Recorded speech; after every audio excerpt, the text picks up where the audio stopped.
wahdahu la syarikalah wa asyhadu anna Muhammadan abduhu wa rasuluh. Allahumma sholli ala Muhammad wa ala alihi wa sahbihi wa tabi'in ajmain.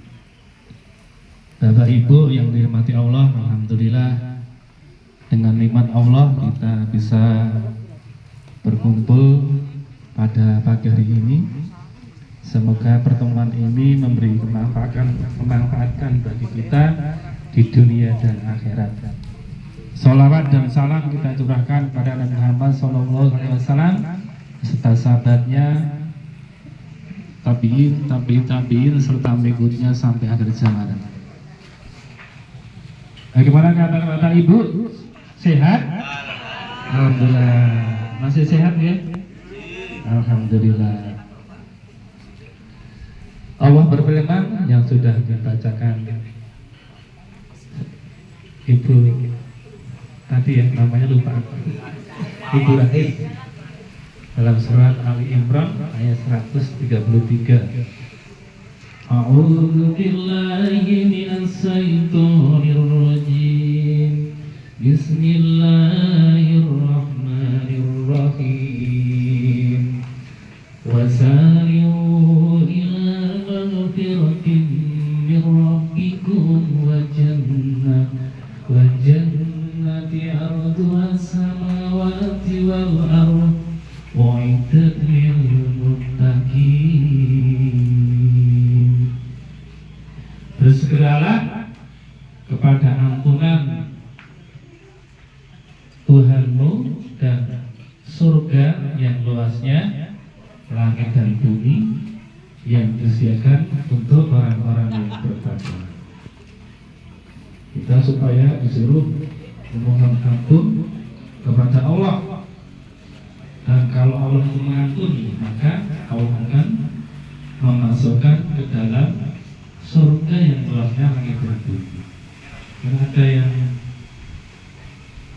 bertanya agak guyon-guyon, nah saya kira surga itu gedenya sepiro? Kalau penduduk di bumi ini masuk neraka, muat enggak? Sudah dijawab, seluasnya langit dan bumi. Bumi itu hanya sekedar planet yang kecil kalau di langit. Padahal luasnya surga itu seluas langit dan bumi. Yang ngoblah-ngoblah turah okeh. Ya, mau gulung-gulung sudah banyak punya istana-istana yang luas, masih sangat luas sekali, yang disediakan bagi orang-orang yang bertakwa. Dalam ayat ini, dari ciri-ciri orang takwa itu banyak. Dalam ayat ini ya, surat Ali Imran dijelaskan, alladzina yunfiquna fis-sarra'i wad-dharra. Ciri yang pertama yang bertakwa adalah berinfak baik waktu lapang maupun sempit. Jadi infak itu perintahnya bukan untuk orang kalangan kaya, termasuk kalangan yang sempit, artinya nggak kaya. Dan tentu akan berbeda orang yang gajinya 10 juta sama 4 juta, tentunya infaknya beda sesuai kemampuan. Tapi perintah infak itu tidak khusus untuk orang kaya, tapi juga untuk ketika kita sempit. Itu jadi yang pertama. Dan infak yang kita berikan itu kembali kepada kita. Dalam hadis itu tidak akan miskin orang yang bersedekah, tidak akan berkurang orang yang bersedekah. Bahkan dalam surat Al-An'am 160 akan dilipat gandakan 10 kali. Bahkan dalam surat Al-Baqarah ayat 261, masalul ladzina yunfiquna amwalahum fi sabilillahi kamathali habatin ambatat sab'a sanabillah fi kulli sunbulatin mi'atu habbah wallahu yudha'ifu liman yasha' wallahu sami'un alim. Permukaan orang yang berinfak di jalan Allah seperti biji yang menumbuhkan 7 tangkai, dan setiap 7 tangkai menumbuhkan 100 biji. Allah meluaskan rezeki yang siapa saja yang dikehendaki, dan Allah Maha Mengetahui. Akan dilipatkan menjadi 700 kali. Dan ini untuk semua saja, artinya bukan hanya untuk orang beriman, bukan untuk orang muslim. Itu tanpa ras, tanpa suku, orang yang bersedekah akan dilipat gandakan. Untuk semua saja, bahkan kaum fajir, kaum yang ahli maksiat, itu akan tetap dibalas dengan kelebihan. Bahkan lebih dari itu, dan ini sudah terbukti ya, para pengusaha-pengusaha baik Cina maupun non Cina, mereka meyakini bahwa pemberian itu akan membuat menjadi bisnisnya menjadi lancar. Kemudian manfaat yang sedekah yang lain itu bisa menolak bala, ya, bisa menolak bala. Ada yang orang suami istri itu menginfakkan emas pemberian dari suami, istrinya itu menginfakkan emas yang cincin pernikahan. Itu kemudian ke pondok panti asuhan yatim piatu. Ini setelah pulang ya, itu ada kecelakaan beruntun, 7 motor 1, 2, 3 ke depan itu meninggal, dan 7 motor yang ke belakang meninggal, dan dia subhanallah bisa selamat dengan pas menggok yang kosong. Itu jadi sedekah itu bisa menolak bala.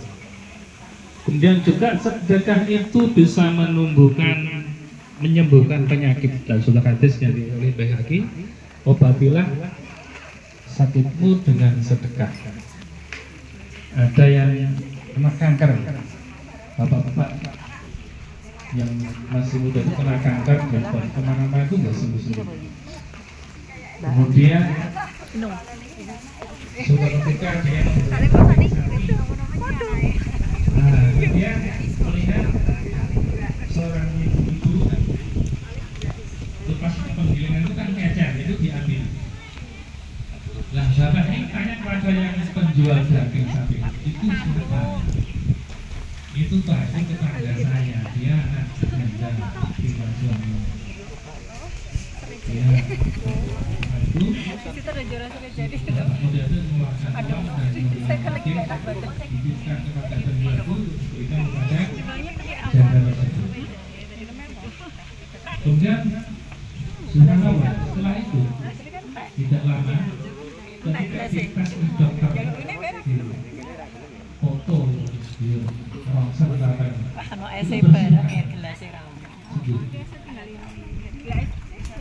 dan juga ada seorang ibu yang anaknya itu sakit dari kerja keras dan rumah sakit kepanasan nggak hilang-hilang. Kemudian dia bertemu dengan orang tua sedekah aktivis sedekah. Dia bilang, saya sudah sedekah terus, sedekah lagi dengan khusus untuk kesembuhan anakmu. Dia sedekah.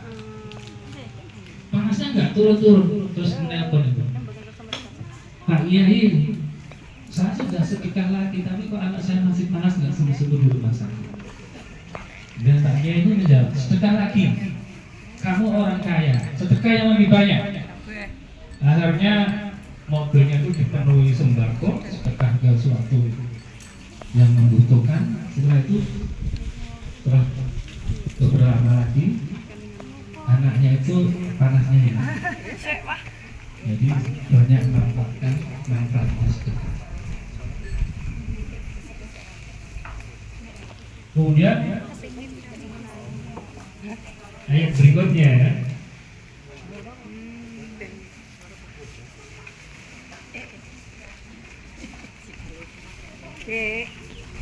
Ini.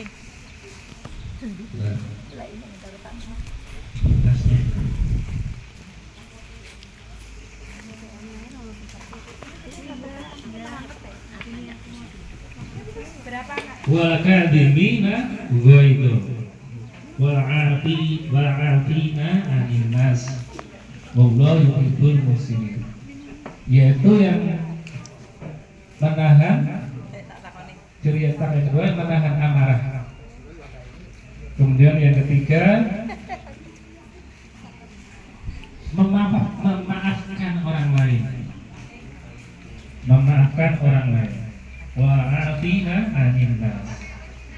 Itu sudah diberi contoh oleh Rasulullah ketika dakwah di Taif. Ketika Rasulullah dakwah di Taif itu orang-orang Taif tidak menerima, malah dituduh ahli sihir. Orang gila, bahkan melempari batu sampai Rasulullah terluka. Ketika datang malaikat Jibril, ya Rasulullah, apakah kamu ingin penduduk Taif itu saya beri gunung?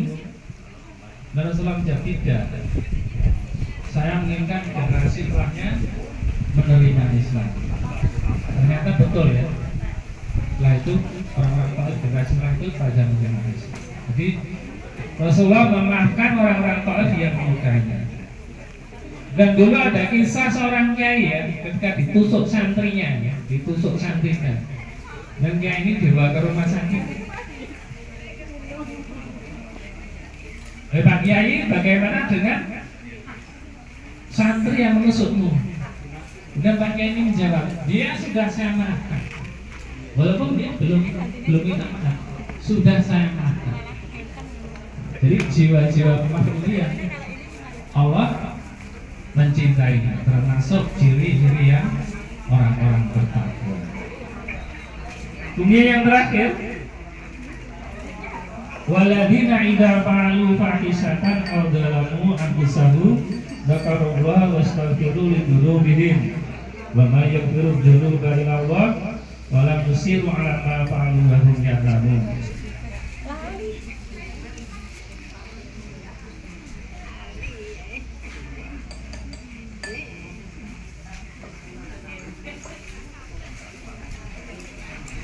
Jadi orang-orang yang berbuat fahisah itu faksa itu perbuatan keji, maka dia segera bertobat dan minta ampun kepada Allah dan tidak mengulangi lagi. Faksa itu keji seperti berbuat zina, kemudian homoseksual, kemudian fitnah, kemudian